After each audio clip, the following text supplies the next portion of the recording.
Good morning. Good morning, everyone. Good morning. I'm Rena Bacalar. I'm the Director of Economic and Community Development for the town of Trumbull, and it is wonderful to see everybody's beautiful faces in person. Thank you for coming. We'll get our program started in just a moment.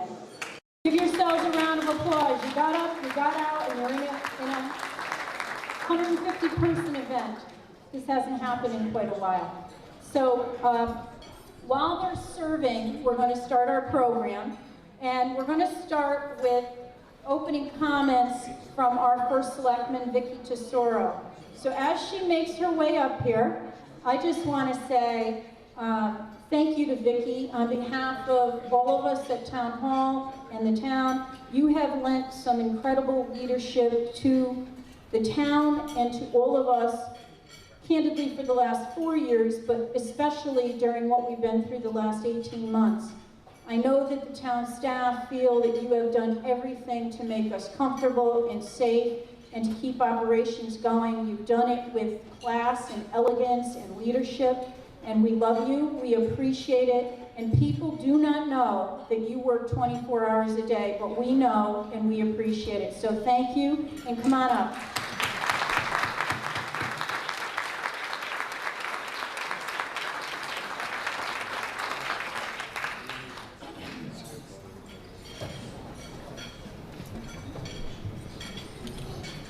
Good morning, everyone.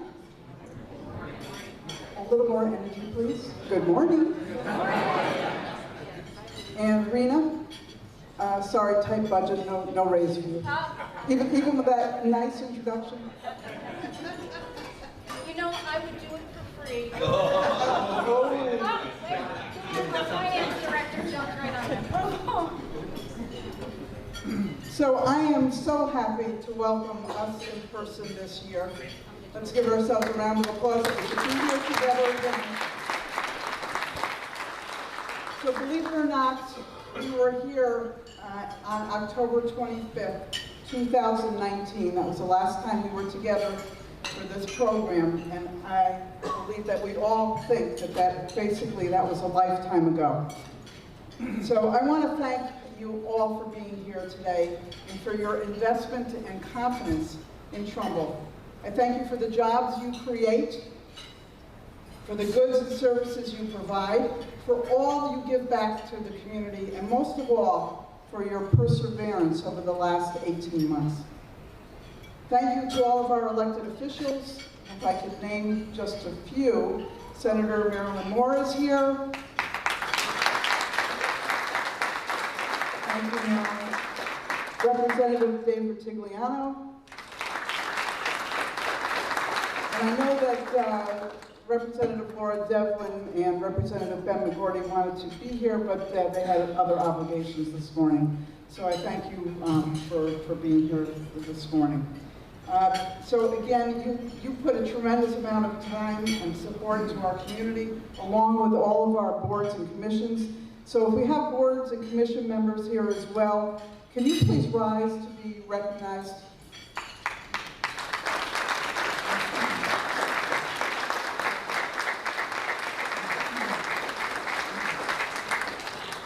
All of our boards and commissions and most of our elected boards and commissions are all volunteers in the town of Trumbull, so they give up an incredible amount of time to assist our community.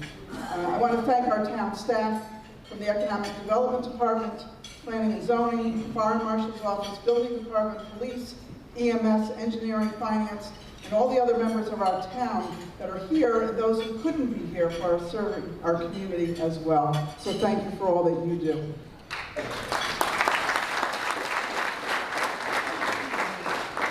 I want to thank our volunteer fire departments for their selfless dedication to keeping our residents and businesses safe. I'd also like us to recognize the heroes who stepped forward in our time of need. Our first responders, our health professionals, our teachers and administrators, our town employees, our business leaders, and so many of our citizens who stepped up to support their neighbors. Again, please let's give all of them a round of applause.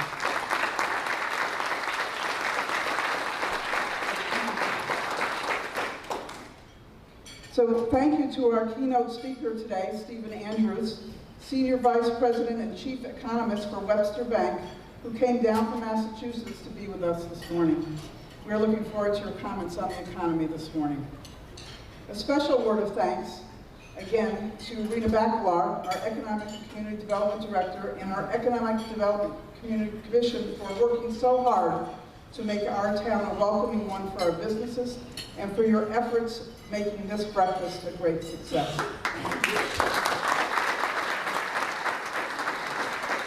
It's really so much of a success this year, we actually moved to a bigger room, which I think it's better this year. We're able to spread out a little bit, and I believe there's even more people here than we've had before. So when I stood here in 2019 and expressed my optimism for a great 2020, none of us could have imagined that in a few short months later, we would be facing a global pandemic whose impact was far worse than any of us could have imagined. All of us, in business and government alike, were faced with a situation where there was no precedence on which to rely and no playbook from which we could draw.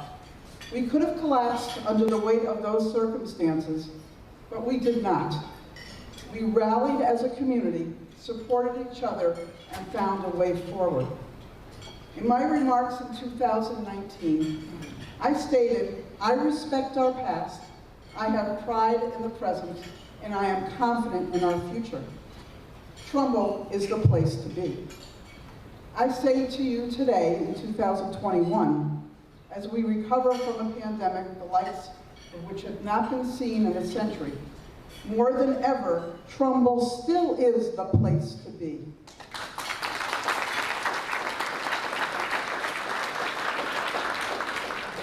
While some speak in grandiose terms about their vision for the future, my vision is a simple one. A safe community, welcoming to all, affordable to all, excellent schools, ample recreation opportunities, and quality, comprehensive services delivered in a fiscally conservative manner. In other words, the kind of community where people want to live, raise their families, and conduct business. Despite the many challenges the pandemic brought our way in the last year and a half, we persevered. To our businesses, we want you to know that, like our slogan says, we work for you. We were there before, we were with you during, and we will continue to be with you in the recovery and beyond. One of the most important ways we are with you is to ensure financial stability and predictability. In that regard, we have held the line on taxes.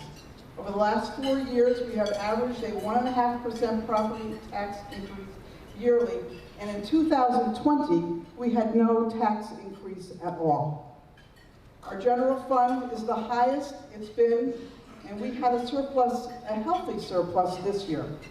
Both of these factors, in addition to others, allowed us to retain our AA+ bond rating, with the credit rating agencies praised our sound, conservative fiscal management.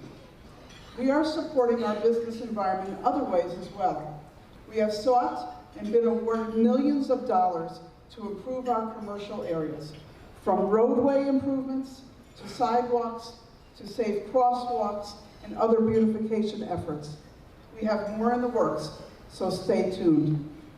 We have sought and received $200,000 in funding for our local meals program, which supports our Trumbull restaurants and provides meals to any resident affected by COVID-19 or that has other needs. To date, 204 residents have been assisted. 1,835 meals have been served, and $54,572 has been spent in our restaurants. I want to thank Michelle Jacob and her team at the Senior Center for collaborating with Economic Development on this initiative, and our Finance Department for their partnership on this as well.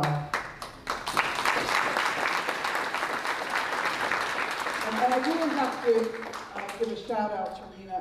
This was her baby, her creation, and Marshall, Marcus, I'm in the Economic Development Commission. So much so that the initial ask was for $100,000 from the state, they thought this program was so important and so well done, they gave us another $100,000.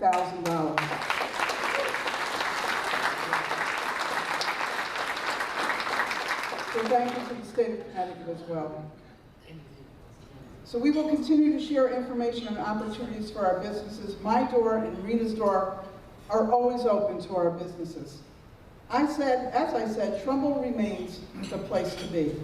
Did you know that Trumbull had the second highest in migration in Connecticut in 2020, just behind Westport? People have lots of choices in Connecticut. They're choosing to move to Trumbull.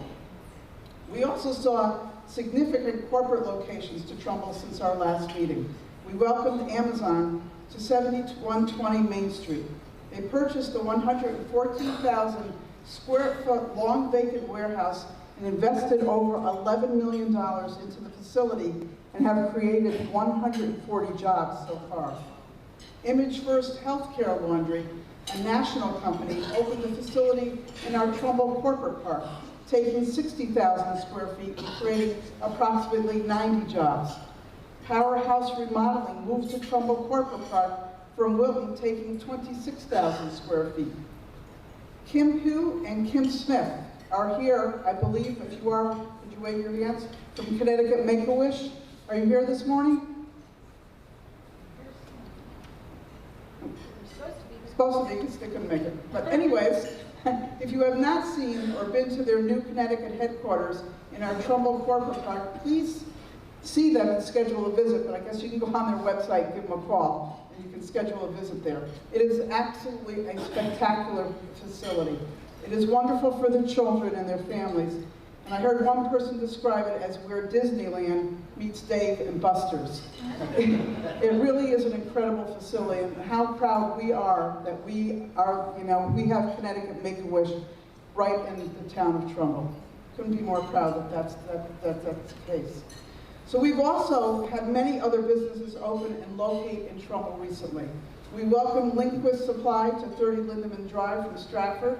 Right next door, the Learning Experience, a new preschool, opened in September 2020. We had DeVita Dialysis open in the same neighborhood.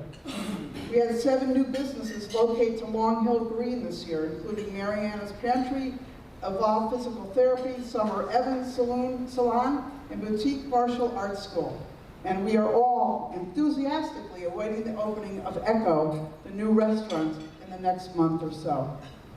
We welcomed AFC Urgent Care, the Clean Earth Project, Women's Health Care on Lower Main Street, and many other businesses. We also have an exciting new shared workplace concept coming to the Hawley Lane Mall. I believe we have Justin Oceans of NRDC Equity Partners representing the new Jeff Works here today. Wait.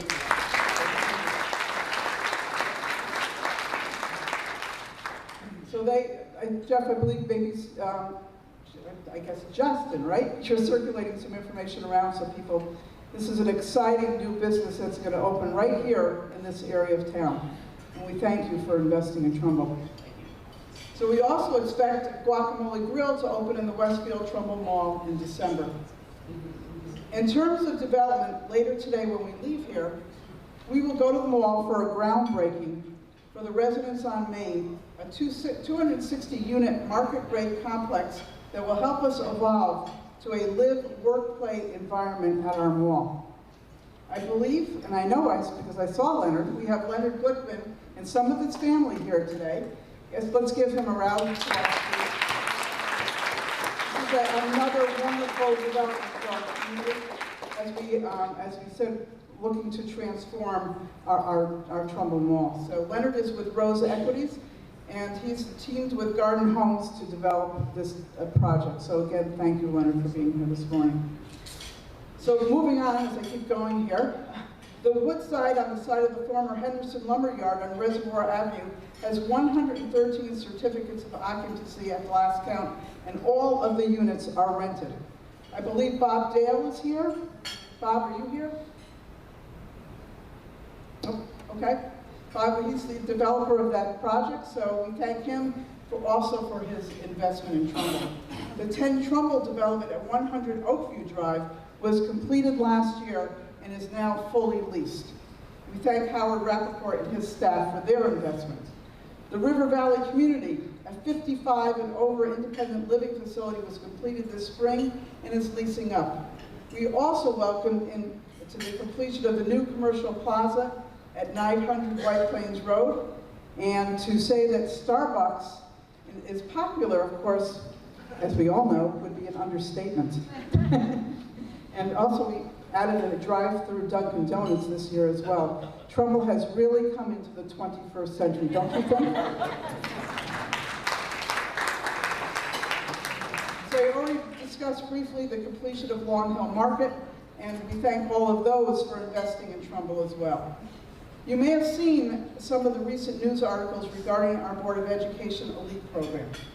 So today we have Dr. Semmel, our Superintendent of Trumbull Public Schools, Dr. Hartman, Director of PPS, and her team here for the program. Also joining us this morning is the Chair of the Board of Education, Lucinda Timpanelli. Why don't you all stand up to be recognized, please?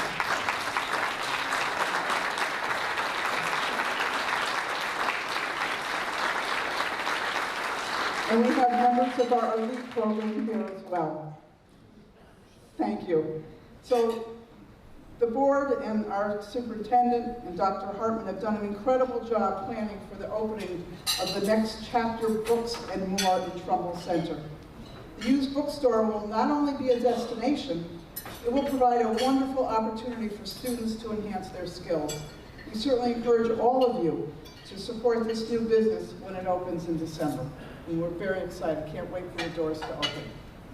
So we have more to come.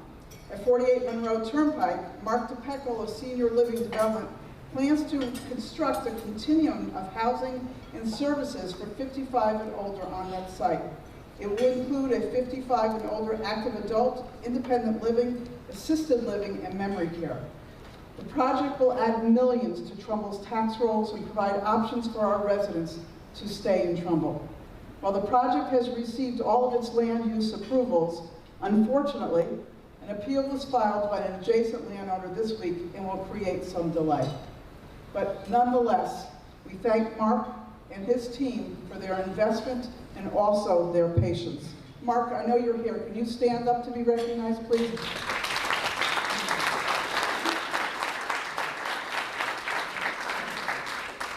We also anticipate a mixed-use development proposal for Trumbull Center in the coming months. We have a Trumbull Center corridor planning study underway to drive investment and improvements to that area. We continue to have a challenge and a great opportunity at our Westfield Trumbull Mall. We will be launching a world-class planning study for the entire mall area to do a deep dive into the market and associated economic analytics, as well as land use. We will work with the community and all stakeholders to set a vision and a roadmap for the future. Trumbull Mall, as we all know, is the biggest taxpayer in the town of Trumbull. So we're going to do everything we can to make sure that we transform that mall into that live, work, play development. Strong management, strong budgetary performance, strong bond rating, great schools, great services, great businesses, smart and focused economic development, and great people. Clearly, Trumbull is still the place to be. We are grateful that you are part of our community and our success. So to end, thank you again for coming today, and I look forward to more great things and working with all of you in the years to come. So thank you again.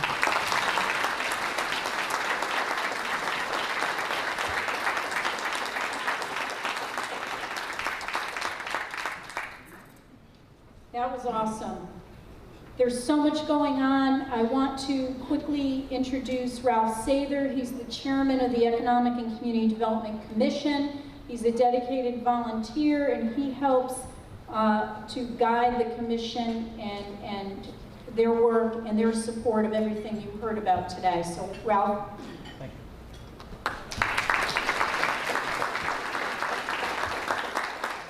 you, Rena. As Rita mentioned, my name is Ralph Sather. I'm a 42-year Trumbull resident, currently serving as the chairman of Trumbull's Economic and Community Development Commission. And on behalf of the commission, I'd like to welcome you to the annual, hopefully now annual, Business Appreciation Breakfast. It's an event that does just what it says. It's an opportunity to thank all elements of the Trumbull business community for your commitment to Trumbull, your support of Trumbull, your creating jobs in Trumbull, paying taxes in Trumbull, and helping to make Trumbull a community of choice. Our commission is composed of 9 resident volunteers. Our mission is simply put to help promote Trumbull as a great place to live, to work, and to do business. And having been here for close to half a century, I've seen Trumbull evolve, I've seen Trumbull get better day in and day out, and I think it truly is an exceptional community of choice. I'd like to recognize our volunteers. They do a good job year in and year out, helping Rena with projects, helping with this breakfast, helping promote Trumbull. We serve as a liaison between the residents and the town. We network with the businesses and carry the message forward. And I'd like to thank the commissioners for their time and their commitment.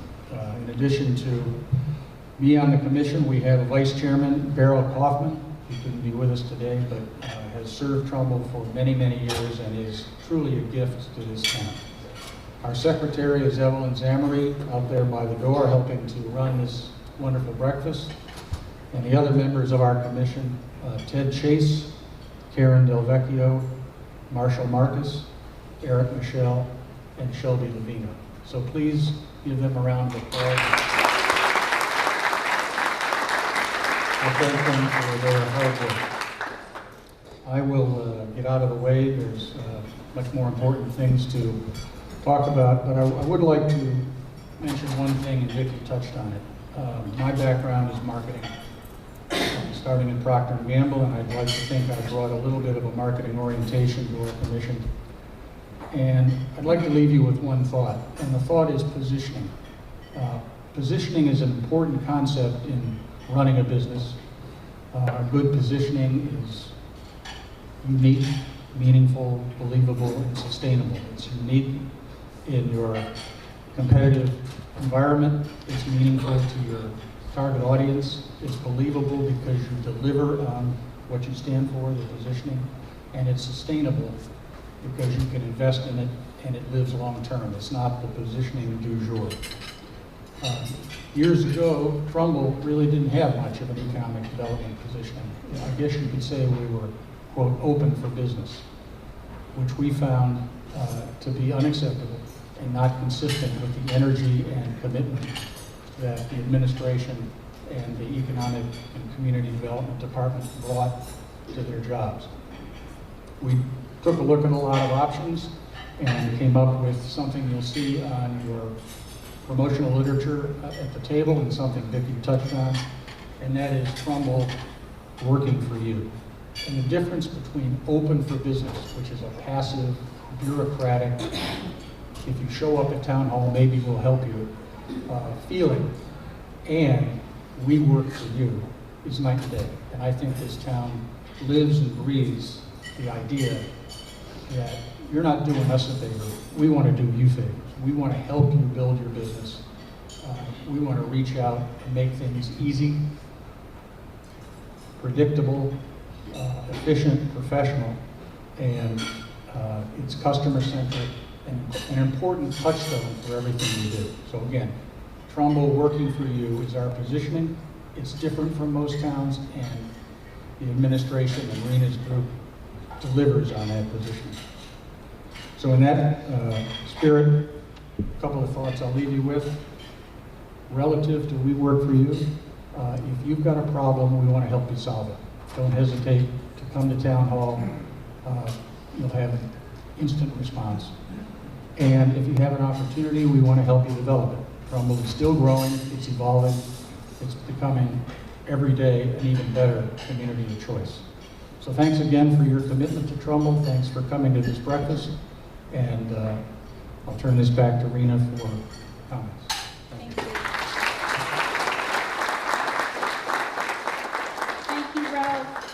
commission members, for all you do again. We're really lucky today. One of our commission members, Ted Chase, was able to link us up with Stephen Andrews, who's a senior vice president and chief economist for Webster Bank. And he's going to speak to us this morning and give us some insight as to what is actually happening. Now, each year when we do this breakfast, we have a keynote speaker. We have a small dinner beforehand, and a few of us get together, and it's an opportunity for us to pick that speaker's brain. I can't tell you how much better I slept last night after we spoke, because I couldn't make sense of anything, this inflation, what was happening with energy, the housing market, nothing. And after your very, he put it in layman's terms, okay, he really did. Things made a little bit more sense, and I was a lot more optimistic, and maybe people will take that away from your comments today.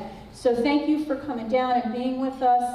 And Ted, thank you for introducing us to Stephen. So I won't delay any further. Come on up. There's a bio I'm not going to read in everybody's package, so you can get a little bit of background on Stephen. And I think you're in for a real treat. So thank you.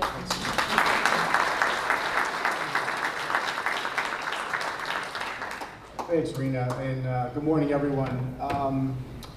You know, listening to Vicky's comments, I think that you should take your finance board and send them down to Washington, because you know, we could certainly use some of that fiscal conservatism down there, especially what we're looking at. But to Rena's point, we did have a nice dinner last night, and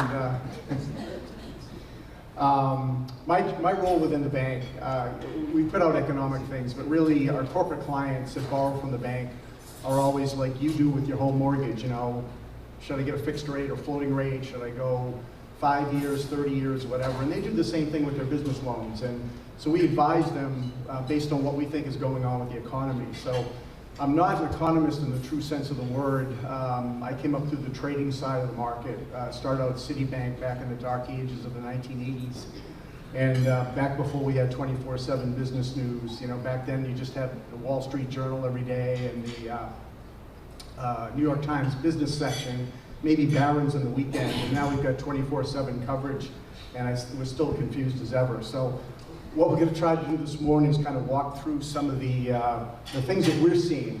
And as I talked to some people before the breakfast, you know, depending who you talk to, this is the best of times or it's the worst of times, depending on where you fit in the supply chain. But from a national level, I mean, obviously things look very positive here in Trumbull. In Connecticut, especially where the state was a few years ago, is making some great headway. And really, you know, the global economy starts with, you know, what goes on in individual countries, which are broken down into states and then regions and cities and towns like yours. And, you know, the people who get up every day, no matter what's going on, COVID, you know, divisive elections, whatever, go out and do their jobs and make things work. So on the first graph here, I mean, you can see today that shows the S&P 500. We're almost just off record highs. And, but it hasn't been an easy trip. And the market is always facing what we call the walls of worry. And, you know, look at the last 3 or 4 years, some of the things we got through. Obviously, COVID was the big thing. And that red line is really the market's blood pressure. So when the market's blood pressure goes up, the stock market doesn't do so well. And that's really the volatility index in the stock market. But, you know, before COVID, we had the tariff talks, the Fed raising rates, tariffs. And if you went back 10 years before that, we had Greece melting down that was going to pull the whole world with it, and sequestration, fiscal cliffs, Ebola, SARS, you name it, which caused, you know, pause, and people think, well, is this the end? And we get over it and we continue to march forward. We do a number of these around the footprint, and we've been fortunate the last couple of years to do the kickoff breakfast at the Fairfield County Chamber of Commerce, actually the Norwalk Chamber of Commerce. And so, you know, January of 20, we get in there in the middle of the day, and to mimic Rena's points earlier, we kicked off the breakfast saying, you know, we're in the best shape we've been in over a decade. You know, the reasons listed above here, and we've looked at all those walls of worry that we've got through the last couple of years, and, you know, what could possibly go wrong? And then, you know, COVID comes and, you know, turn the whole economy and everything on its ear. But when we look at the economy and the the different sectors of the economy, employment has come back in a big way. I mean, these charts kind of show, these gray lines on these charts show recession. So no surprise in a recession, we see a drop in jobs. And the recession last year, the very short one, a tremendous dip there. We lost over 22 million jobs in the economy in the blink of an eye. As we sit here this morning, we've gotten back about 19 million of those. We think this year alone we're going to pick up about 7 million jobs by the time the year is done from the start of the year. But that'll leave us about 3.5 million below where we were before the pandemic hit. But based on the growth we've had of late, we expect to get back to even, if you will, sometime in the first quarter next year, maybe April. The unemployment rate got up to 14.3%. The most recent number with last week's employment report, we're under 5% now, down about 4.8. We think we'll continue to see some improvement there. A lot of people look at the U6 measure, which is kind of, they say, well, the unemployment rate doesn't capture everybody. So the U6 rate looks at people that are looking for a job or out of work. That got up to 22%. And as of September, it has climbed all the way down to 8.5%. And that was running about 7% when things were really good just before the recession hit. So we're moving back in a way. Now the U.S. consumer drives about 70% of our national GDP. And as a consumer goes, so goes the economy. And the Fed puts out a report every quarter. They just gave us a report for second quarter, so June 30th, of household net worth. And as you can see, we continue to set new records here. A lot of that has to do with the stock market, but real estate has started to come back after being a drag in the economy for the first 10 years since, first 8 or 9 years since 2010. But at the same time, household debt has remained relatively low. In fact, and part of this has to do with obviously the wage gains and so forth that we had over the last decade, and then all the enhanced unemployment benefits that people got. But and a lot of it had to do with the belt tightening that happened after the financial crisis in 2008. But household financial burdens are relatively low, and if you go back, I mean, we're pretty much at levels we saw back in the 1970s. So people aren't overextended. We're just starting to see a pickup now in credit card debt. But most of the debt that's been gained over the last 5 or 6 years has been mortgage related. So, actually good debt, if you want to call it that.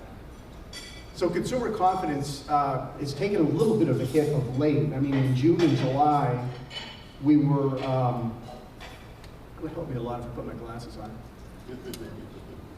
In June and July, we were at pretty much post-pandemic highs, and since then we've come off about 15, 20 basis points. And as we all know, over the last couple of months, inflation has really come to the fore. I mean, we had been talking for a while to our corporate clients that, the Fed says inflation looks transitory, but based on the explosion in money supply and what we're seeing in the backlog of prices, this thing's going to be with us for a while. So it's come to the fore. We'll talk about inflation a little bit later, but it's come to the fore for consumers. So we're a little bit more concerned about what's going on and what things will look like 6 months from now. Now, when we got out of the last big recession in 2010, if you put a microphone in front of somebody and say, how do you think about the economy? Oh, things are terrible, things are awful.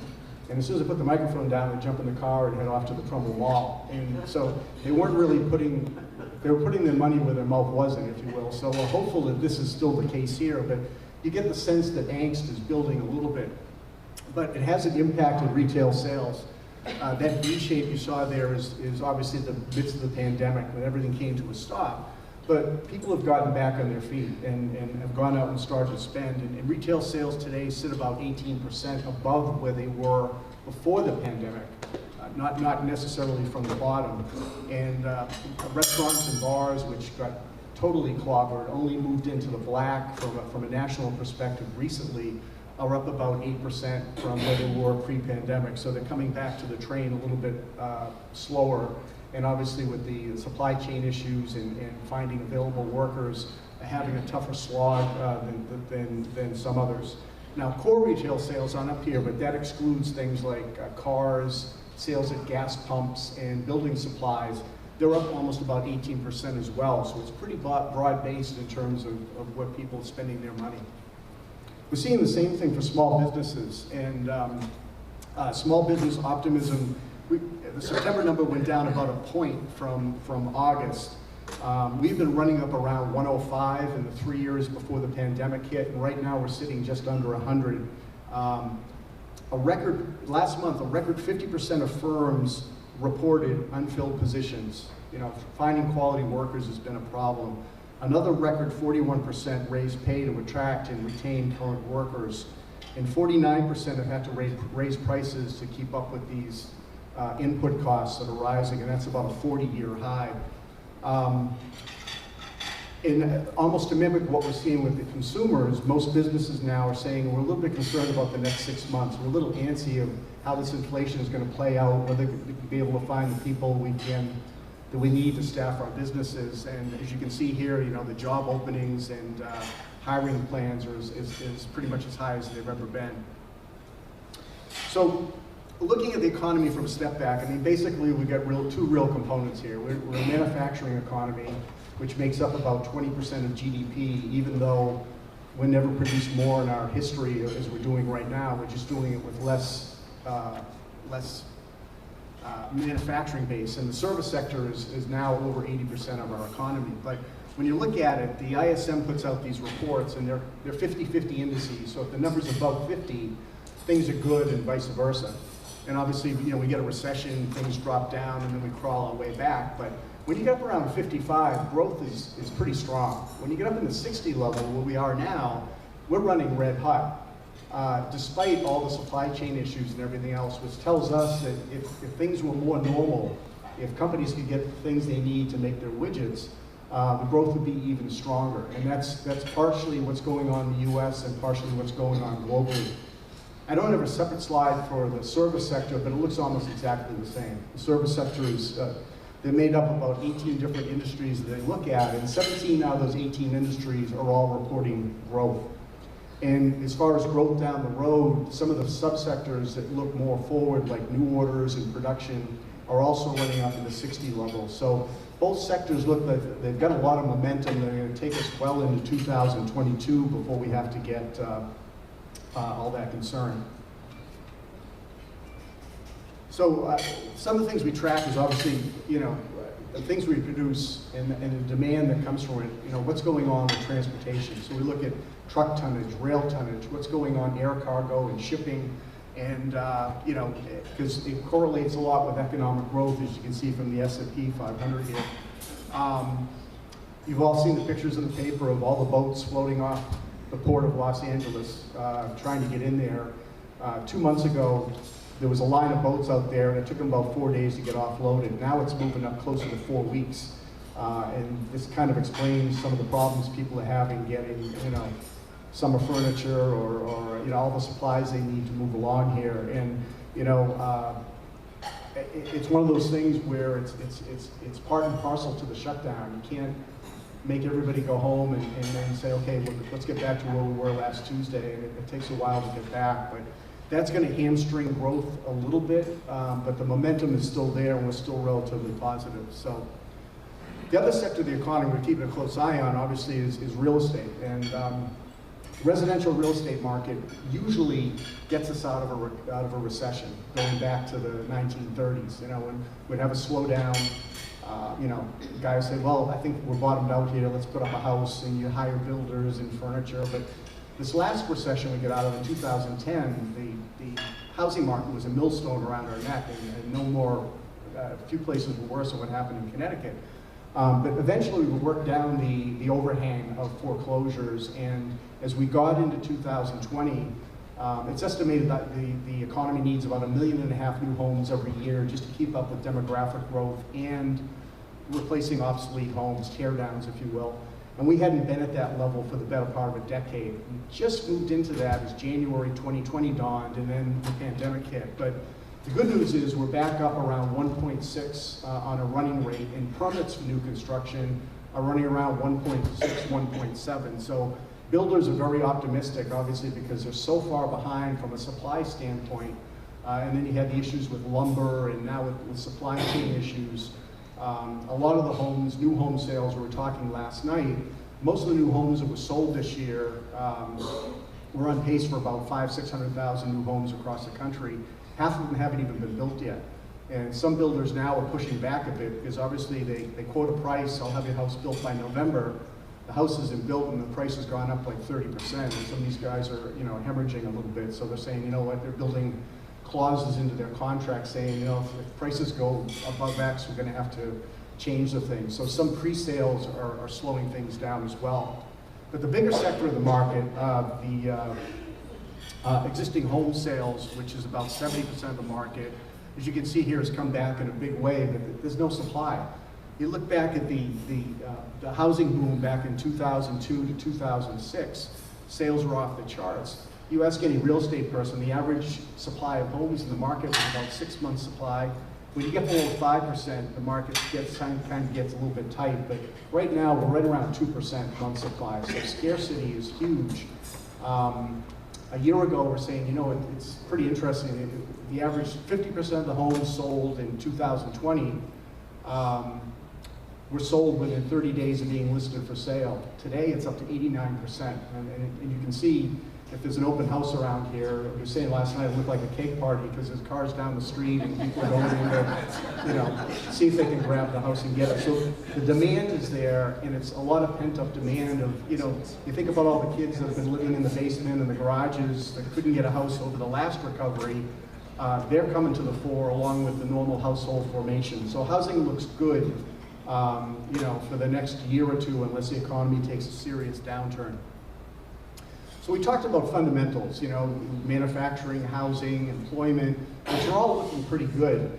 So the other thing we like to look at is market technicals. You know, how are things going behind the scenes? And we talked about Starbucks and Dunkin' Donuts earlier. America runs on Dunkin', but the economy runs on credit. And when credit's available, you know, when we get a recession, you look at the 2008, 2009, the cost to borrow money skyrockets. You know, treasury rates might not move a whole lot, but what companies pay to borrow, they pay a spread over treasuries. So if you're a AAA company, you know, back in 2008, you could borrow at 50 basis points over the 10-year treasury.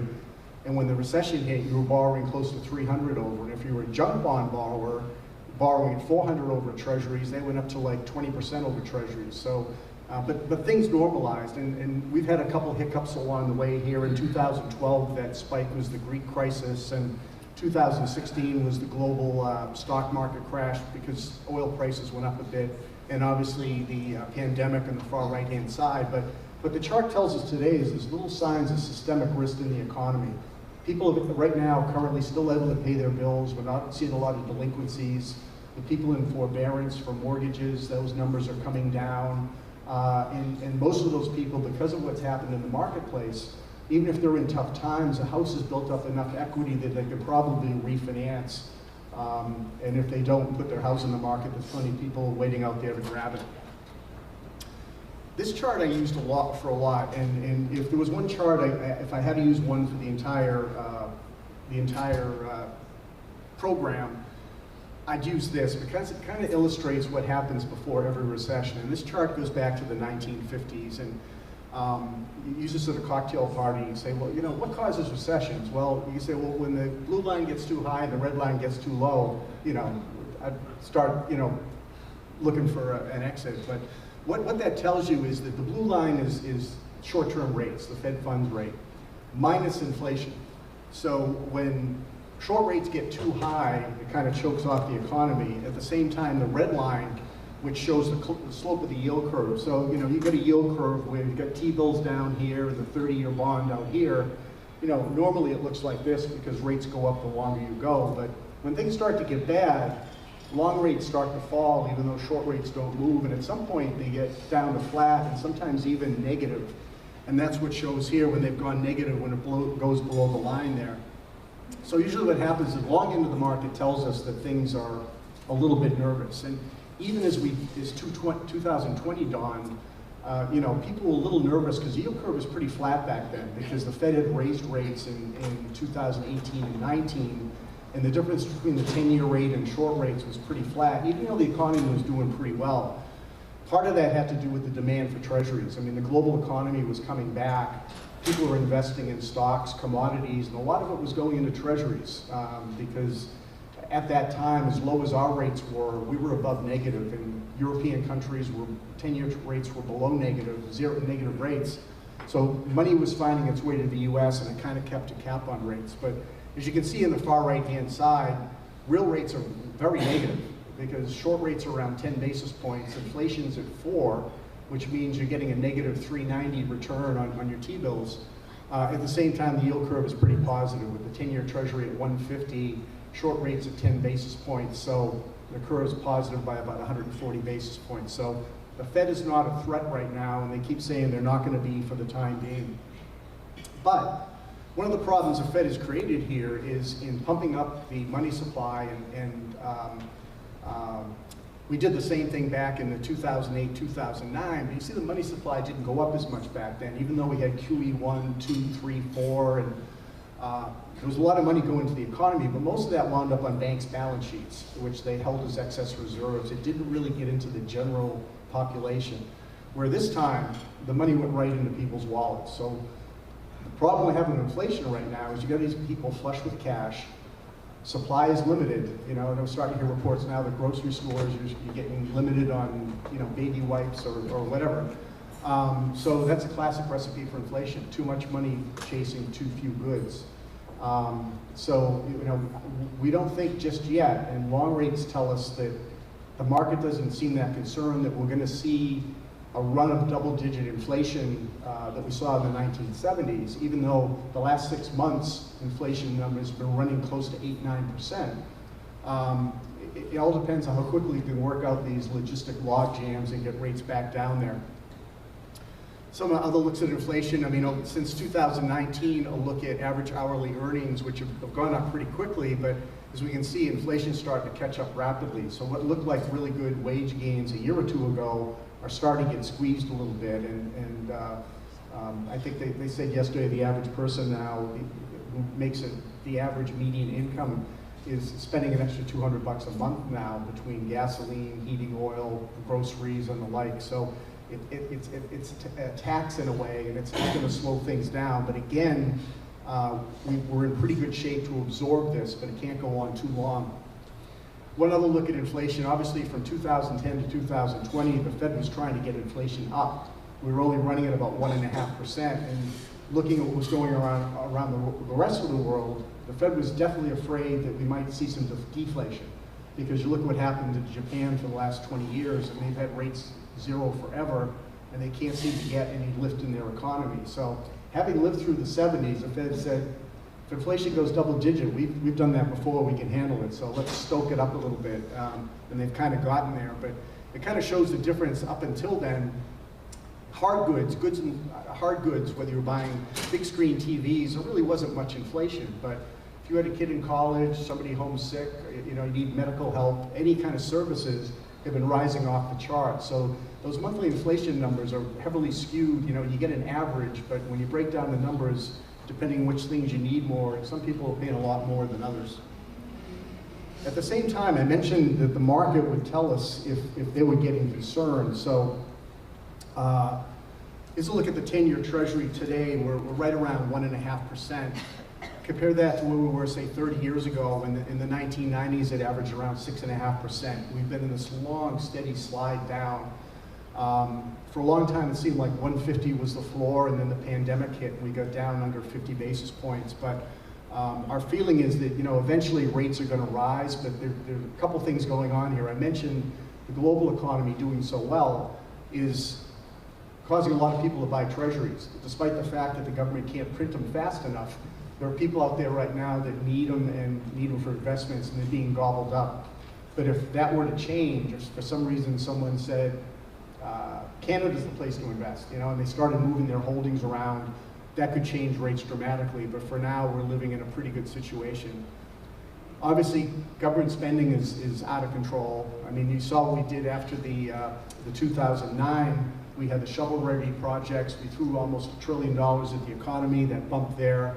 But that's nothing compared to what we're going through now, and that doesn't even include what the government is, you know, they're working on an infrastructure bill right now. At the same time, revenues are starting to rise a bit, but haven't gone up all that much.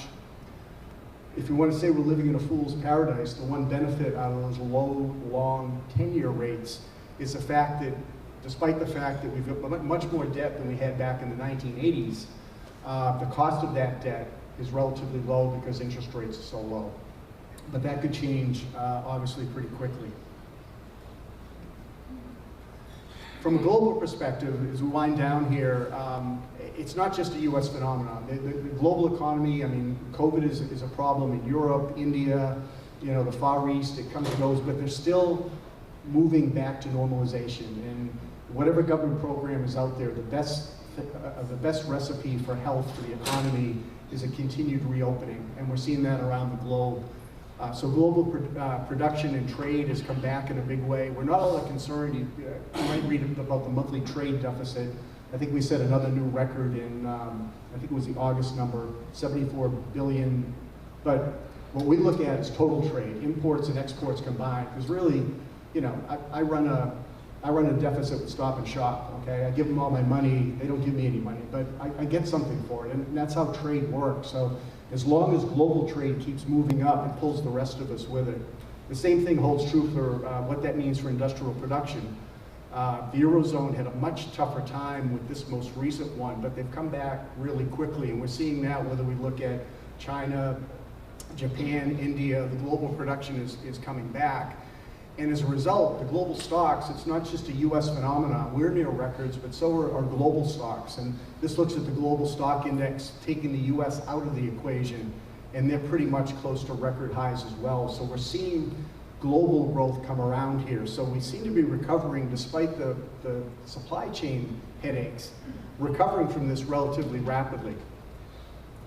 One of the highlights we like to show when we're trying to get out of the 2010 recession was, around 2016, 2017, was the fact that we are now energy independent. I mean, we were the #1 oil producer in the world a couple of years ago.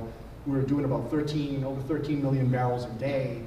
That dropped down to about 9 million during the pandemic, but we're coming back. But the state of Texas alone, if it was a standalone country, would be the #4 oil producer on earth.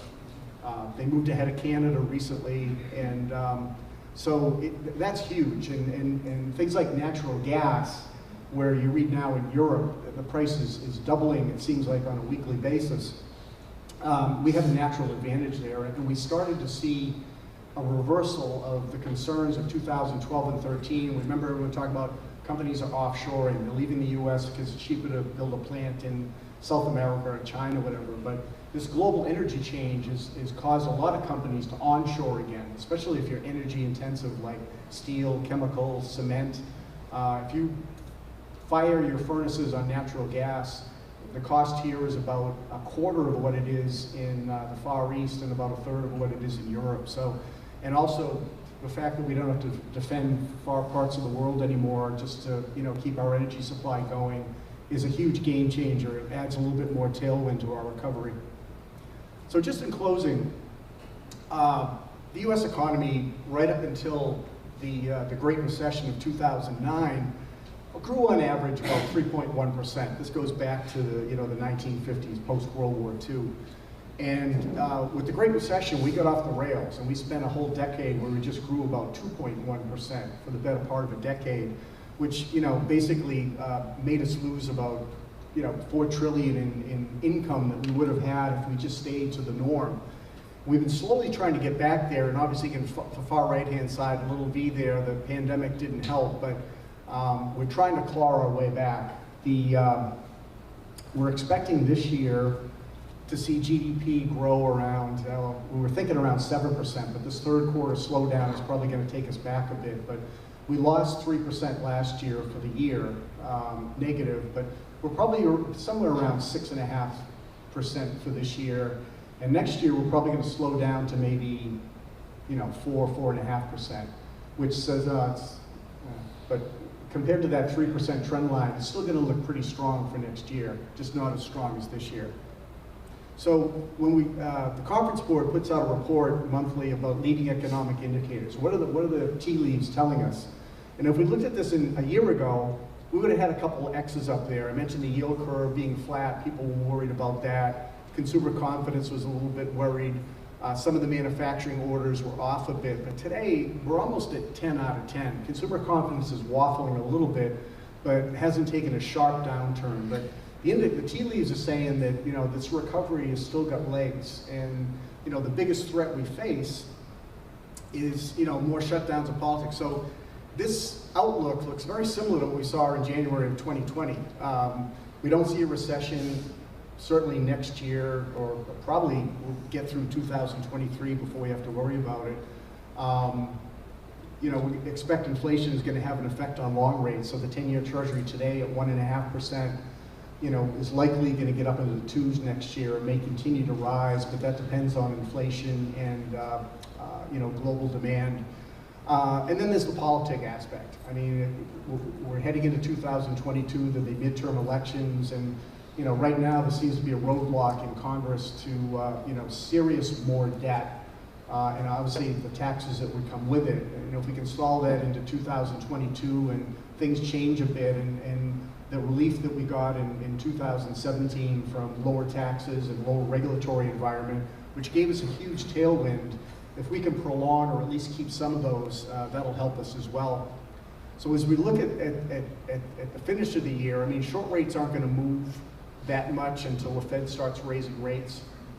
They did say that they're going to move up their timeline for this. You know, they've been buying about 120 billion bonds out of the marketplace every month, which is another reason why long rates have stayed low. And they say maybe starting next month they're going to start to wind that down. So by mid-year 2021, that program will be off the table. So there'll theoretically be another 120 billion of supply every month in the marketplace, which might put a little bit of pressure on rates. But for the Fed, that means that, you know, by next summer they could think about start nudging rates up. And, you know, we think it's probably overdue. And if you look at the forward curve for short rates, as I mentioned, they're about 10 basis points today. By the end of 2024, you know, 3 years away, they've got them up around, you know, 2%. Okay, so we were at 2.5, 275 before the Fed lowered rates in 2019. So certainly not heart attack rates, and certainly something we need to do to kind of reel in all this excess liquidity that's in the marketplace that could hamstring us from an inflation standpoint. And then as I mentioned, the economic growth somewhere, you know, in the 6% range. The unemployment rate, we got down to 5.8. We'll expect to see continued improvement on that. And the S&P, you know, 4,500, that might be conservative. I mean, we might push 5,000 by the time the year is up. I mean, a lot of people, you know, what we've experienced over the last month is kind of a quiet zone in terms of economic corporate earnings releases, because, you know, we got the second quarter reports right up through, you know, August or so, and then we were in kind of a quiet mode. Now we're just starting to get the reports for Q3, and the early reports seem to be relatively positive, which we think will give another lift to the stock market. So when you're up at record highs, you need a lot of good news to stay up there, because we were kidding last night at dinner. It's almost like, you know, the game musical chairs, right? The longer the music goes, you're walking around and it's like, you know, I gotta look and grab a spot soon because it's gonna end. But for now, you know, the music looks like it's gonna keep playing. And what's amazing is this year, up until a week or so ago, when the S&P went down about 5%, we hadn't had one 5% correction all year. And we usually get about one every quarter.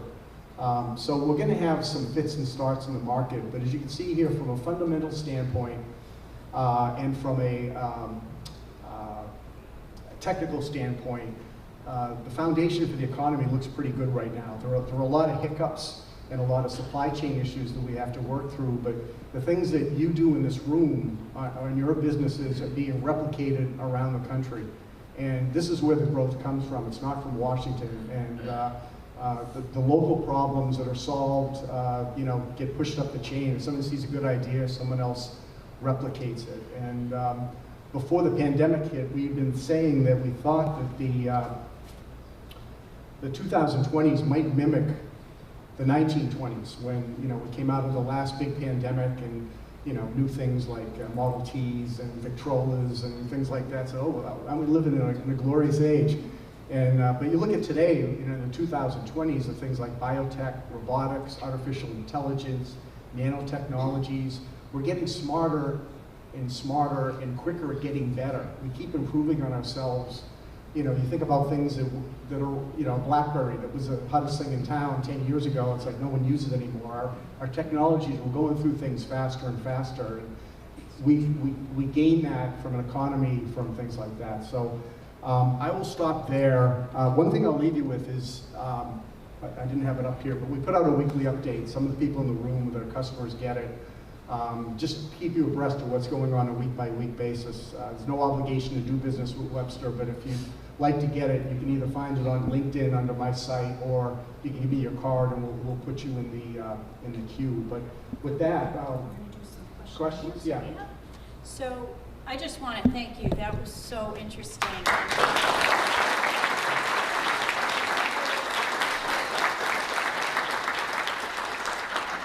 Clarity and insights. I think it's helpful to all of us as we navigate forward. I just wanted to give us, we have a pretty hefty agenda going forward, but we're going to take about 5 minutes for questions for Stephen. If anybody has anything they'd like to ask, if you can just raise your hand. Okay, and if you could stand and project your voice, Hojo. Hey, how you doing? Quick question. One thing that's troubling on finding the market, what's going on, is the banks have been moving stuff off their reserves and income. Is that something we should be worried about? I mean, you're seeing how it's spiking up some of their earnings. They're moving billions and billions of dollars off because they go to be bad debt. Is that something we should all be worried about? My short reply is no. I again would use the stock market as a barometer because the market, the walls of worry and things like this. I mean, they look at these and thousands of things we haven't even thought of yet, and look at it and say, how much of a threat is this? And for now, they're saying it's a business move and it's not something that they see as a major threat. I mean, you see the earnings of some of the big money center banks. I think they moved between probably $20 to $25 billion in the last week or so. So I was just kind of concerned what you would think. Yeah, I mean, it's hard to comment on the specific things, but I mean, I look at the reports that go along with a lot of the banks have just started to put. You probably got this off some of their earnings reports and what they're doing, but the market is saying that they don't see it as a threat right now, but it's one of those things we keep an eye on and just add it to the the list of worries, but not a major concern yet. Thank you. Bob? Yes. Bob, David? Holding everything down artificially, I think this year, without interest rates increasing. Next year, do you see 100, 200 basis points? What do you see in the next, let's say, 14 months? For short or long-term rates? Long-term. Yeah, long-term rate, well, what's crazy is, and this is a factor of what I mentioned, those artificial things that are keeping long rates low.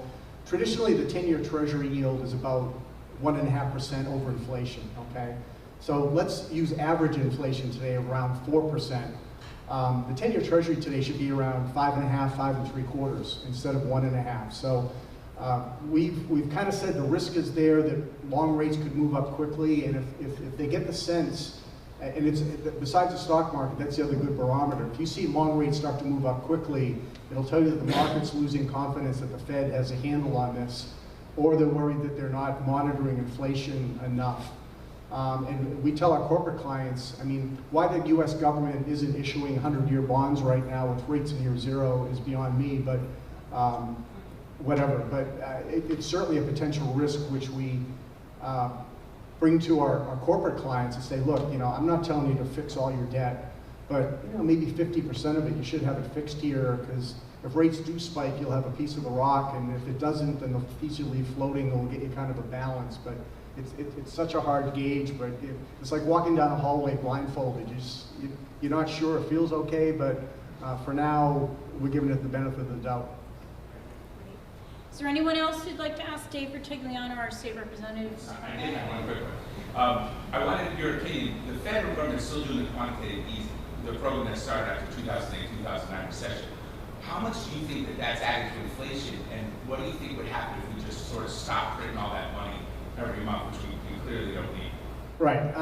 Well, there's two parts of that. The first part of 2008, 2009 was pretty much wound down, and on that chart there, you saw that it didn't have a big impact on the money supply, because a lot of that money went to banks, because as bad as that was, and Rena said last night that she keeps her money under the mattress, a lot of people wanted to do that. I'm old school Italian, I can't help it. A lot of people wanted to do that, so what the Fed did was pumping up the money supply, and they did their job, because I don't think anybody saw a run on a bank, back in 2009 when everybody was freaking out. So the Fed did their job in that regard, but it stayed in the banking system.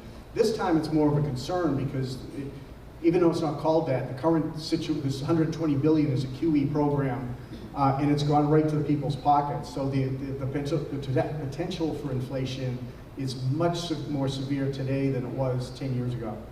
What will happen if they just stop? What do you think the reaction? Well, I mean, they've wound down most of the public assistance programs, employment benefits and stuff last month.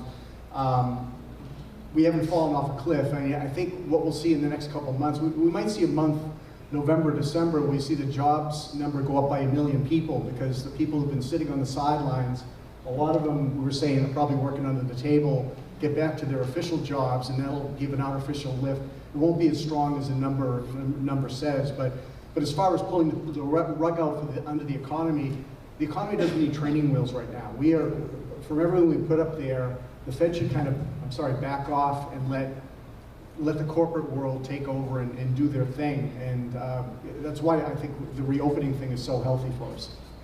Wonderful. Thank you.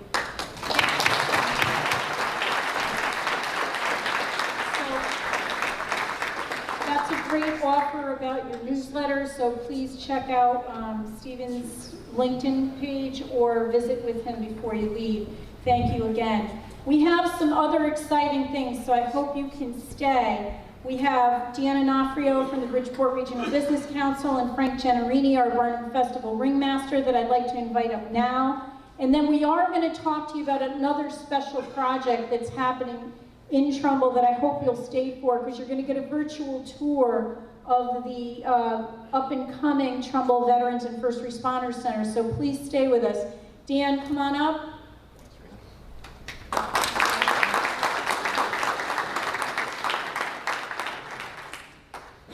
Good morning, everyone. It's so good to see everyone's faces here, a lot of familiar faces, which is good.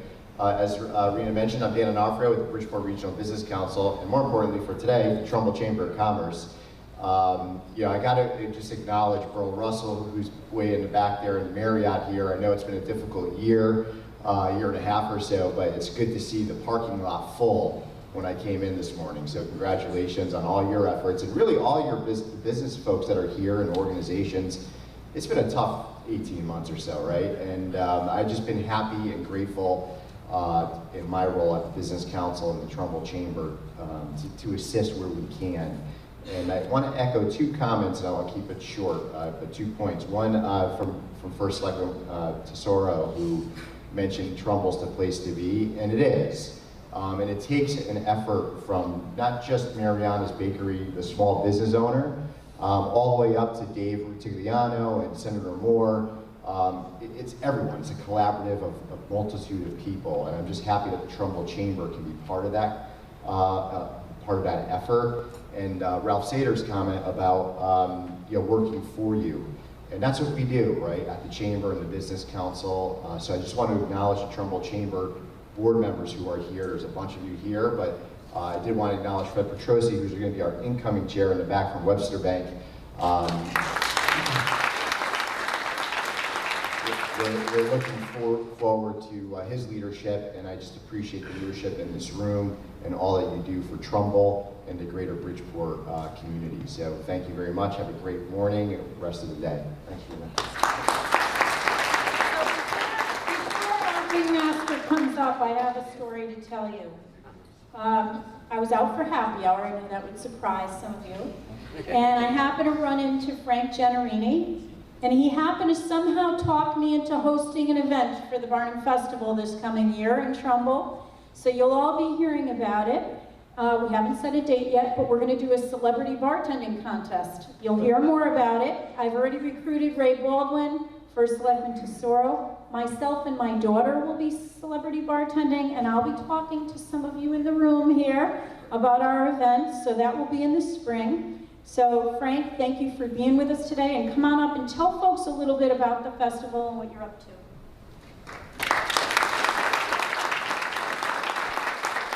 Thank you very much. Good morning. Apparently I'm the only one that got the memo to wear a red blazer today.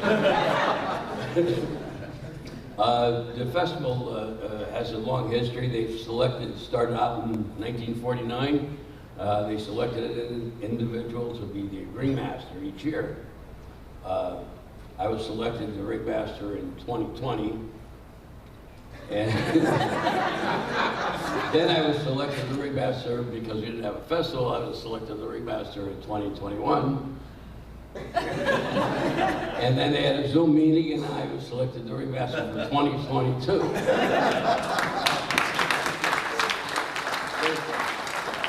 So I'm the only person to be the past ringmaster, the present ringmaster, and the future ringmaster.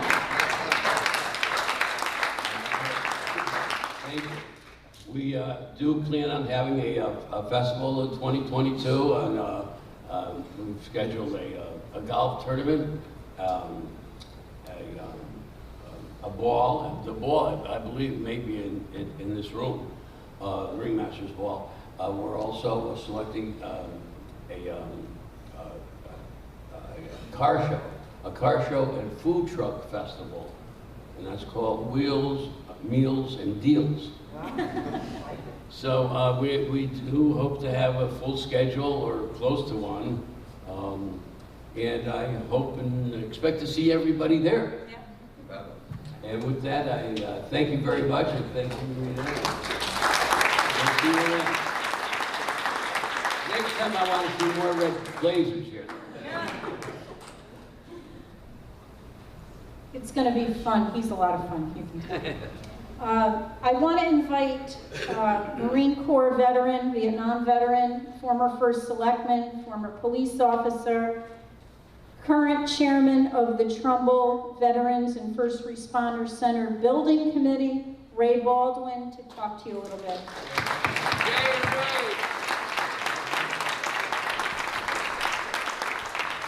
It's always been tough to follow Frank.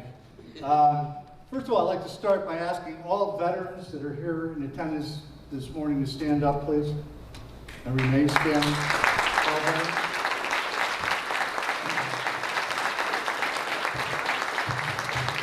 Yeah, remain standing, please. Remain standing, please. I also like to ask anybody who has a veteran in their family to please stand up.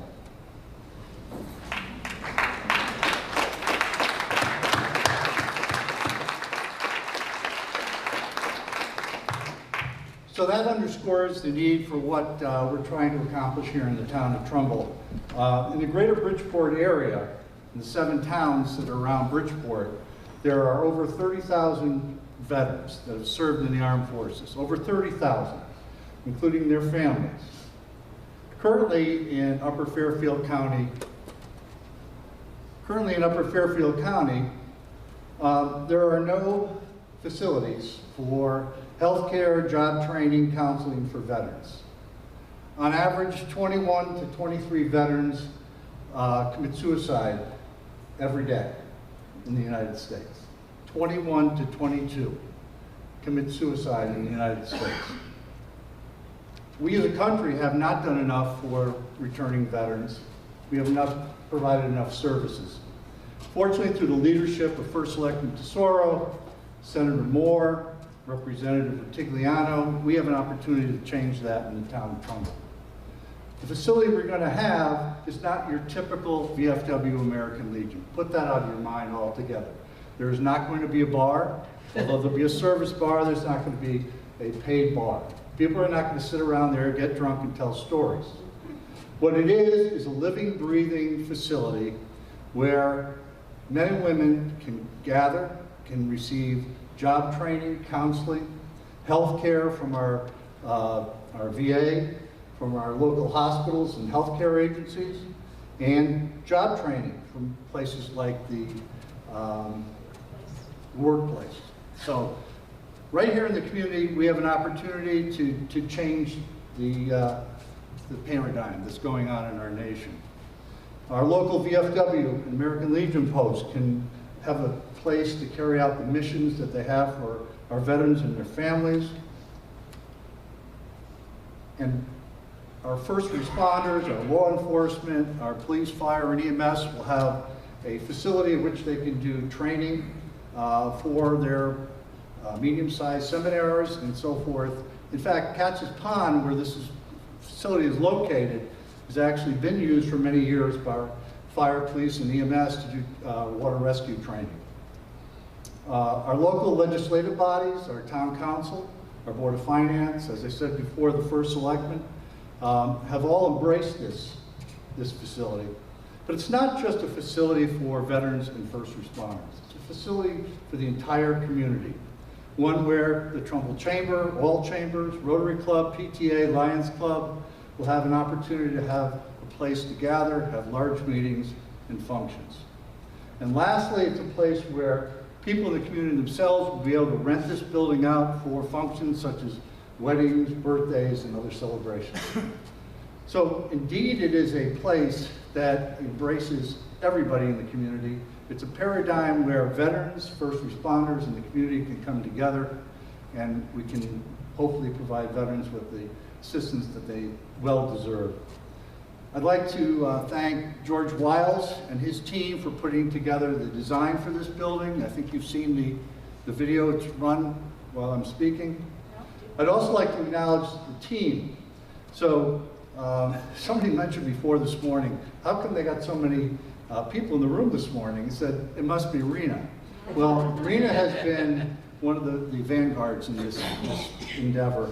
But I'd also like to thank Bruce Silverstone, Dan Sacco, Dawn Cantafio, and Chief Michael Lombardo, who are here this morning for their help and assistance with this building and this endeavor.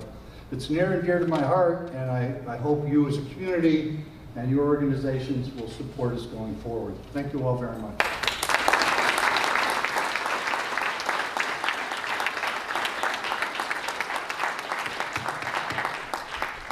Thank you, Ray. I just want to say that there is a website that will be activated soon. We'll be communicating with folks, and there will be a campaign launched before Veterans Day for donations, individuals, corporations, and businesses that would like to help support the center. And again, we are pursuing the construction funding with the help of our Senator Moore and our state representative delegation, David Ritigliano and others. We are also working with Senator Blumenthal and Murphy's office to get federal dollars toward the construction as well. So all of your support, whether it's if you're able to communicate with any of those folks and lend a voice of support, or if you want to get more involved, there's going to be all kinds of opportunities to name rooms, name different things. There's going to be dedications if you have family members that you want to honor. It doesn't have to be from Trumbull. There'll be a wall to honor those folks. You'll be hearing a lot more about this. So thank you for engaging with us around this. I just want to say in closing that the town staff, and particularly the town staff that touches economic development and the development process in Trumbull, is the best anywhere. I've worked all over the state. Bob Dunn, our head building officials here, Megan Murphy, our fire marshals here. Rob LeBrandy had to man our office. We couldn't, it's signed permits, so he's our town planner, he's not here. And Bill Marr is a bit under the weather. He wasn't able to join us today. He's our town engineer in our health department. Those are key departments that help through the permitting, inspection process. They help do pre-construction meetings. They hold people's hands through the process. They're here to help. They're spectacular people, and while they want to follow the rules and do everything safely and correctly, they are pro-business, and we benefit from their talent here in Trumbull. So I just want to thank them and give them a round of applause. I want to thank my new assistant, Gia. we went without anybody when Gail retired and then the pandemic, so we had an office of one, but now we have an office of two, and she's been wonderful. She's a recent graduate of Southern Connecticut State University, where I also went and got my undergraduate degree. And she's just been a breath of fresh air. She's got incredible technology skills, and her technology platform is going to help us, I think, even going forward. So we're excited to have her. I don't know, Vicki, if you had any closing remarks you'd like to say, but you know, we do have another event. If you don't know, it's not open to the public, but we're having our groundbreaking, I think we mentioned before, for the project at the mall, and we're so excited to run over there after that. I have a change of clothes, so I'm change in between somewhere. So let me just have Vicki with the, and then Mr. Anand wants to say something. Yeah, I got a question for Ms. Tesoro on the Czar of Education for Trumbull. Is this a good time to ask? For education? Yes. Maybe we can take that outside of this this area. We can talk to you before we leave. Thank you, though. But education is important, very important. So, and by the way, if you didn't hear, Daniels Farm School and Hillcrest Middle School rated in the top 10, Daniels Farm top 10 elementary schools in the state, and the middle school top 10, number 4, okay? So that's pretty impressive news. And we, Board of Ed folks, we sell that as part of our economic development message. So. Thank you, Rena.